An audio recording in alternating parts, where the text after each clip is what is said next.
Hello जी, राम राम।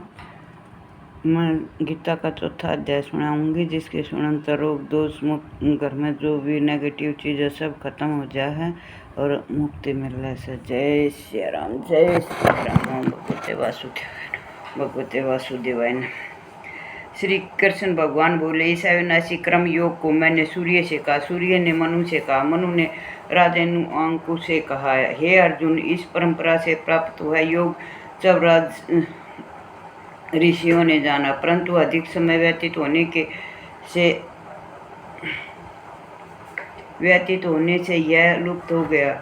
वही प्राचीन योग आज तुमको मैंने बताया है, क्योंकि तुम मेरे भक्त हो और मित्र हो। यह योग रहस्य अति उत्तम है। अर्जुन कहने लगे, आपका जन्म तो अभी हुआ है, सूर्य का जन्म तो बहुत पहले हो चुका है। मैं कैसे मानूं कि आपने सूर्य को योग बताया था। श्री कृष्ण बोले, हे अर्जुन, मेरे और तुम्हारे अनेक जन्म हो चुके हैं, मुझे याद है और तुम भूल गए हो। जन्म से रहित अविनाशी संपूर्ण प्राणियों का स्वामी अपनी प्रकृति में स्थिर है, तथापि अपनी माया से जन्मता हूँ। हे भारत, जब जब धरती की हानि हुई है, धर्म का प्राबल्य हुआ है, तब तब मैं जन्म लेता हूँ। साधुओं की रक्षा, पापियों का नाश करता हूँ, धर्म की स्थापना करता हूँ। प्रत्येक युग में जन्मता हूँ और इस अलौकिक जन्म और कर्म का तत्व जानता हूँ। वह मृत्यु होने पर फिर जन्म नहीं लेता, जो मुझ में लीन हो जाता है। इस भांति मोह, भय, क्रोध को त्याग कर मुझ में भक्ति करके और मेरी शरणागति हो, बहुत से मनुष्य ज्ञान रूपी तप से पवित्र होकर मुझ में लीन हो गए। जो जिस भाव से मेरा पूजन करता है, उसको मैं उसी भाव का फल देता हूँ। हे पार्थ, मनुष्य सब प्रकार से मेरे मार्ग का अनुसरण करते हैं, अर्थात यह चाहे जिसकी सेवा करे वह मेरी ही सेवा है। मनुष्य लोक में क्रम में सिद्धि की इच्छा करने वाले देवताओं का पूजन करते हैं, क्योंकि इस लोक में क्रम और सिद्धि से गर्व होती है। मैंने चारों वर्णों को अपने गुण और कर्म से की है। सृष्टि का कर्ता मैं हूँ, तथापि मुझे कर्ता विनाशी और कर्म मुझको वर्ध नहीं कर सकते, तथापि कर्म फल में मेरी कामना नहीं है। इस प्रकार जो मुझको पहचानता है वह कर्मों के बंधन में नहीं पड़ता। अतः पूर्व पुरुषों के किए हुए कर्म को तुम भी कर। हे अर्जुन, कर्म क्या है और अकर्म क्या है, इसका विचार विद्वान की बुद्धि भी चकरा जाती है। उसी कर्म का वर्णन मैं तुम्हें करूंगा, जिसके जानने से संसार के बंधन से छूटकर तुम मोक्ष के भागी होगे। कर्म, विक्रम और अक्रम तीनों का जानना आवश्यक है, क्योंकि कर्म की गति गंभीर है। हे अर्जुन, जो कर्म करने की कोई कामना नहीं रखता, जिसके समस्त कर्म ज्ञान रूपी अग्नि में भस्म निर्बल हो गए हैं, उसको पंडित कहते हैं। जो कर्म फल की आशा छोड़कर करता है, उसमें आसक्ति भी नहीं रखता और समय संतुष्ट रहता है, ऐसा मनुष्य कर्मों में घिरा रहने पर भी मानो कुछ नहीं करता। दैव योग से जो कुछ मिल जाए उसी में संतुष्ट रहता है, जो हर शोक आदि द्वंद्वों से मुक्त है तथा इसे किसी से ईर्षा नहीं करता। कर्म की सिद्धि और असिद्धि में भेद नहीं समझता, वह कर्म करता हुआ भी इसमें नहीं बनता। जो फल की इच्छा नहीं रखता, वासना से दूर हो गया है। ज्ञान में जिसका मन अचल है, जो यज्ञ के कर्म करता है, वे सब कर्म लुप्त हो जाते हैं। हवन करने का पदार्थ भी ब्रह्म है, आहुति देने वाला भी ब्रह्म है। इस प्रकार जिसकी बुद्धि में सब कर्म ज्ञान में है, उसी को ब्रह्म प्राप्त होता है। कोई कोई कर्म योगी देवताओं की पूजा करते हैं और ज्ञान योगी महारूप अग्नि में यज्ञ रूप से हवन कर परमात्मा का भजन करते हैं। कोई ऐसे हैं जो अपनी इंद्रियों की तथा कर्मों के संयम रूप अग्नि में होम देते हैं। कितने ही इंद्रिय रूप अग्नि में इंद्रियों के रूप शताब्दी विश्व में होम देते हैं। कितने ही लोग इंद्रियों के सब कर्मों को, प्राणों के कर्मों को आत्मज्ञान से प्रज्वलित संयम रूप अग्नि में होम देते हैं। कोई तो द्रव यज्ञ करते हैं, कोई तप यज्ञ करते हैं, कोई योग या कोई स्थव्य, कोई ज्ञान रूपी यज्ञ करते हैं। कोई प्राणायाम में तप्त रहने वाले योगी प्राण और अपान वायु में प्राण को रोकते हैं, प्राण वायु में अपान वायु का लय करते हैं। कोई आहार को निरंतर कम करके प्राण को होमते हैं। वे यज्ञवेता हैं और यज्ञ ही इनके सब पाप नाश हो जाते हैं। जो यज्ञ में बचे हुए अमृत रूप अन्न को खाते हैं,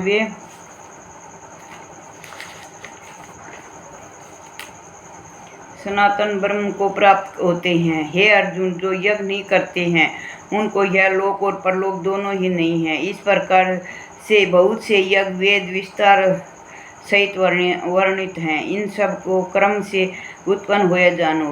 हे परम तप द्रव्यमय यज्ञ से ज्ञान यज्ञ उत्तम है।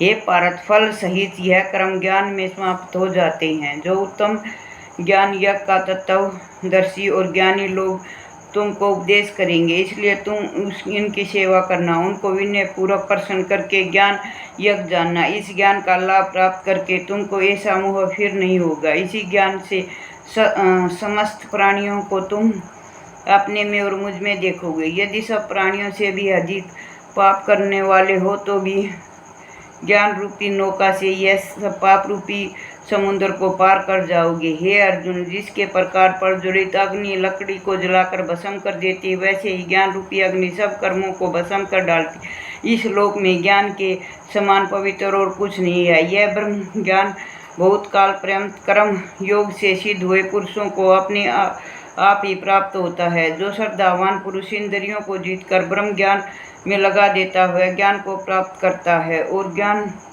को पाकर अल्प समय में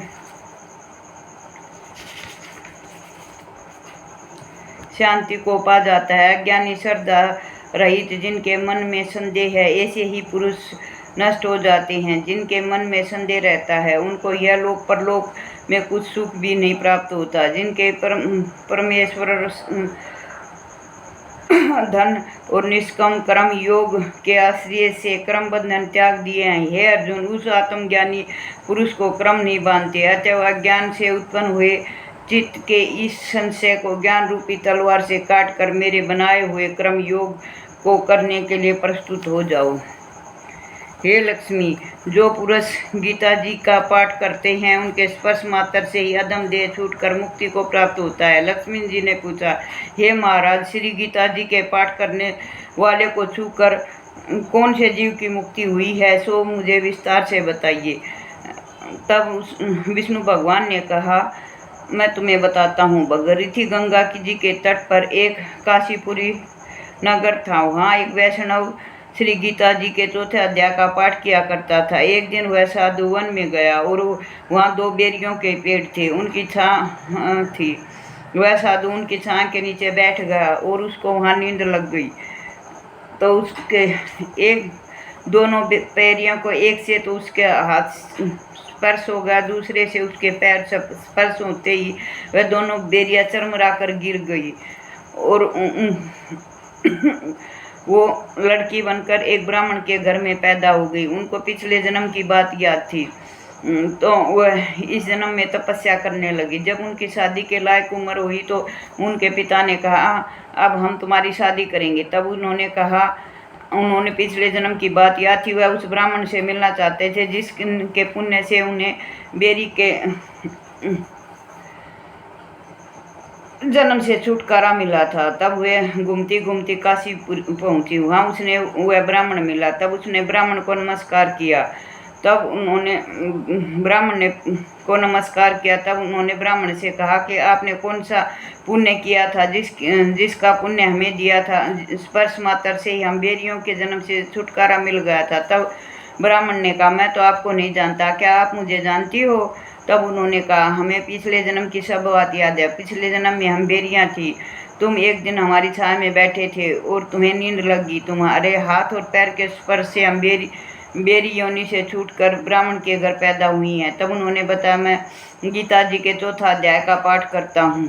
तब उन्होंने भी गीता जी के चौथा अध्याय का पाठ करना शुरू कर दिया। जो गीता को पढ़ता है, सुनता है, उसके सब पाप नष्ट हो जाते हैं और उन्हें मोक्ष की प्राप्ति होती है। ओम भगवते वासुदेवाय नमः। ओम भगवते वासुदेवाय नमः। ओम भगवते वासुदेवाय नमः। मेरा ये गीता पढ़ी, इसमें कोई गलती होगी हो क्षमा करियो।